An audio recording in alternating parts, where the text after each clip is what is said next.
चक्रधनुर की अद्भुत कथा। बहुत समय पहले, जब असुरों का आतंक चरम पर था, तीनों लोकों में हाहाकार मचा हुआ था। देवता युद्ध में हारते जा रहे थे, ऋषि मुनि यज्ञ नहीं कर पा रहे थे और धरती माता भी त्राहिमाम कर रही थी। उस समय सभी देवता भगवान विष्णु के पास पहुंचे और उनसे प्रार्थना करने लगे, हे नारायण, आप ही हमारी रक्षा कर सकते हैं। अपने दिव्य अस्त्रों से इन दुष्टों का नाश कीजिए। विष्णु मुस्कुराए। उनकी आंखों में करुणा भी थी और संकल्प भी।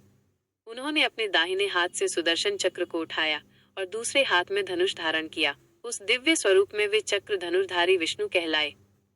उनके तेज से आकाश चमक उठा, दिशाएं कांपने लगी। देवता आश्वस्त हो गए कि अब अधर्म का अंत निश्चित है। असुरों के साथ महायुद्ध। युद्ध भूमि में जब विष्णु प्रकट हुए, असुरों के सेनापति ने घमंड से कहा, हे नारायण, तुम्हारे चक्र और धनुष मेरी सेना को रोक नहीं सकते।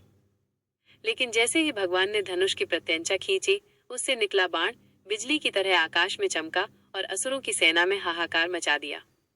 फिर उन्होंने सुदर्शन चक्र घुमाया। वो चक्र अग्नि की लपटों की तरह घूमता हुआ निकला और देखते ही देखते असुरों के बल को छिन्न भिन्न कर दिया। असुर भागने लगे, उनके राजा का अभिमान भी भस्म हो गया। विजय और आशीर्वाद। जब युद्ध समाप्त हुआ, तो देवताओं ने भगवान विष्णु की स्तुति की। उन्होंने कहा, हे चक्र धनुर्धारी, आप ही धर्म के रक्षक हैं। जब तक आपके हाथों में चक्र और धनुष हैं, तब तक अधर्म हमें हरा नहीं सकता।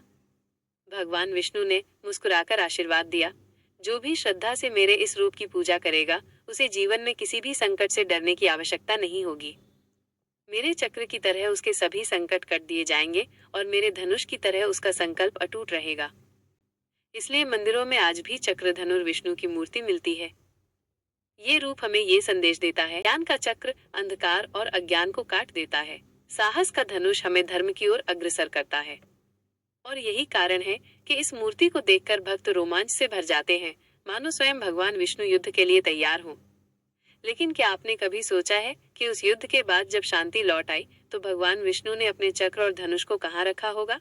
कुछ प्राचीन कथाएं बताती हैं कि उन्होंने उन्हें एक गुप्त आयाम में छिपा दिया, जहां वे केवल तभी प्रकट होते हैं जब धर्म पर सबसे बड़ा संकट आता है, जैसे एक अदृश्य शक्ति जो सदैव ब्रह्मांड की रक्षा करती है। और शायद आज भी जब हम किसी बड़ी चुनौती का सामना करते हैं, तो कहीं न कहीं उसी गुप्त आयाम से एक अदृश्य बाण या चक्र हमारी मदद के लिए आता है, जो हमें याद दिलाता है कि ब्रह्मांडीय संतुलन हमेशा बना रहता है।